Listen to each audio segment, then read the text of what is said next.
Il y a beaucoup de portes de par le monde qui n'ont pas de clé. Peut-être que tu vas trouver le moyen de les ouvrir. Notre première destination est... Ok, lis-le toi-même et bonne chance pour la prononciation. C'est un temple en Inde dont le nom vient de cet autre mot extrêmement long qui se traduit par « celui qui émerge du lotus ». Ce temple est l'un des lieux les plus connus et les plus sacrés de l'Inde. C'est l'un des 108 temples du courant de l'hindouisme qui s'appelle comme ça. C'est un courant particulièrement ancien dont on trouve les premières traces dans des textes tamouls du VIe siècle. On en revient à notre époque. En 2011, suite à une plainte, la Cour suprême indienne a décidé de recenser les objets de valeur conservés dans le temple parce qu'ils avaient été informés que l'endroit pouvait avoir été abusivement exploité.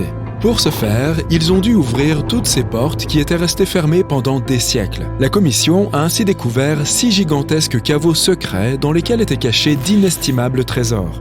En ouvrant ces caveaux, la commission a découvert des statuettes en or, des colliers et des pièces pour une valeur totale d'au moins 23 milliards d'euros.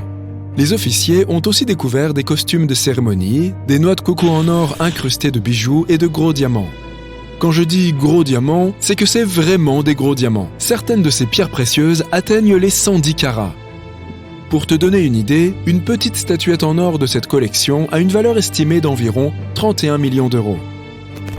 Après cette découverte digne d'un conte des mille et une nuits, le temple s'est équipé de détecteurs de métaux, de caméras et d'autres appareils de sécurité avant l'arrivée des premiers visiteurs. Le temple est maintenant encerclé par plein d'agents de sécurité. Mais est-ce qu'il protège le trésor ou est-ce qu'il y a quelque chose d'encore plus mystérieux dans ce temple? Il y a 6 caveaux dans le temple. C'est là que le trésor est entreposé. Ces caveaux ont des noms de A à F. Mais le comité de recherche n'a ouvert que 5 des 6 caveaux avec beaucoup de difficultés. Le plus bizarre, c'est que, malgré tous les efforts ayant impliqué l'utilisation des technologies les plus récentes, le caveau B n'a pas pu être ouvert. 2 cobras sont sculptés sur la porte et sont là pour t'accueillir.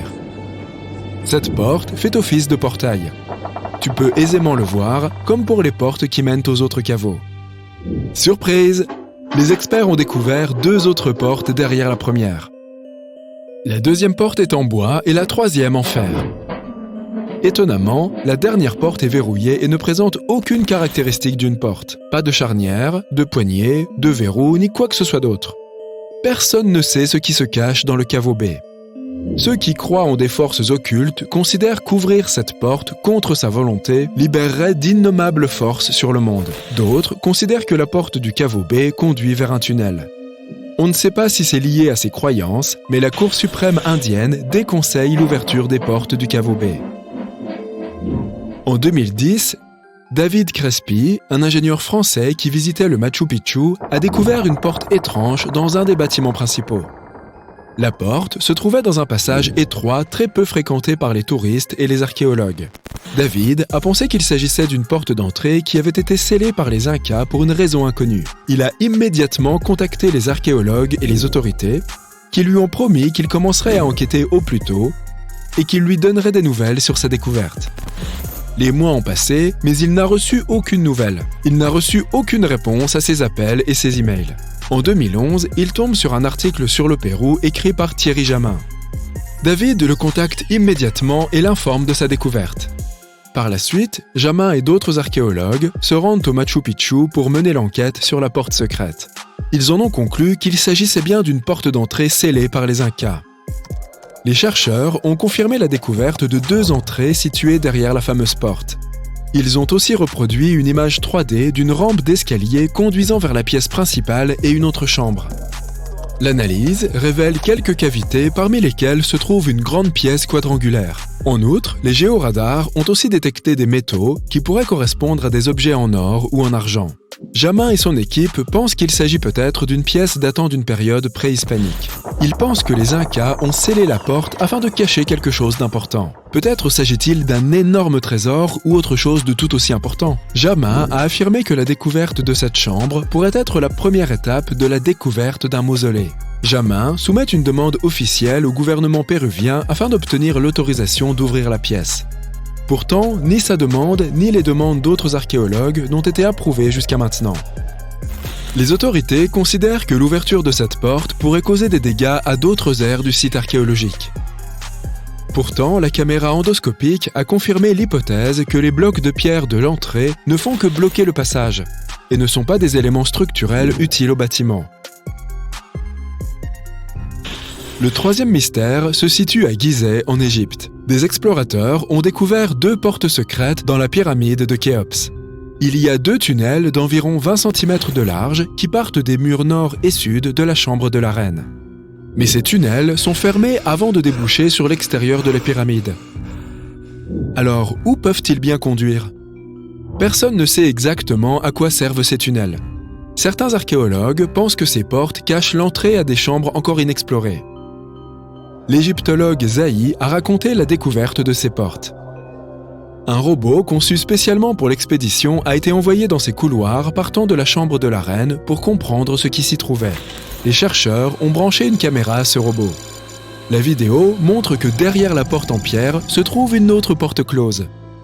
Les archéologues étaient stupéfaits d'avoir découvert une porte au lieu d'une impasse. La structure de la porte en pierre cache parfaitement les autres portes. Selon les experts, il s'agit d'une prouesse d'ingénierie. Il est impossible d'atteindre la porte car elle se situe derrière un bloc de pierre géant. Mais les archéologues sont en train de chercher une façon d'y parvenir sans endommager la structure. Ces nouvelles découvertes n'ont fait que confondre encore plus les archéologues au lieu d'apporter des réponses à leurs questions. Dernière étape de notre voyage, le Taj Mahal, le palais de l'amour. L'empereur moghol Shah Jahan a fait construire ce mausolée à la mémoire de sa femme bien-aimée, Mumtaz Mahal. La quantité de portes du Taj Mahal est si importante que cette vidéo durerait des jours si on commençait à parler de toutes les pièces scellées du palais. Selon les experts, si l'on ouvrait ces portes maintenant, des centaines d'années après leur fermeture définitive, on se retrouverait à devoir faire face à des exhalations de monoxyde de carbone. Et si ce gaz entrait en contact avec le marbre, il se transformerait en carbonate de calcium, ce qui pourrait fissurer les minarets du Taj Mahal. Une légende dit que l'ouverture de ces portes libérerait une terrible malédiction emprisonnée dans les chambres souterraines du mausolée. Un petit bonus du Canada. La porte de la chambre 873. C'est une chambre du Fairmont Banff Springs Hotel, ouvert en 1888. Voici l'histoire. Il y a des dizaines d'années, un crime a été commis dans cette chambre. Après l'enquête, l'administration de l'hôtel a décidé de réaménager la chambre et de continuer à la louer à d'autres voyageurs. La rumeur dit que les hôtes logeant dans cette chambre avaient été témoins d'étranges phénomènes. Ils entendaient des bruits bizarres et la télé de la chambre ne cessait de clignoter. On dit que la porte de la chambre 873 a été murée avec des briques. Les hôtes curieux qui ont entendu parler de ces histoires traînent dans les couloirs là où se trouvait l'entrée de la chambre en tapant sur les murs pour contacter d'éventuels fantômes. Laquelle de ces portes voudrais-tu ouvrir ?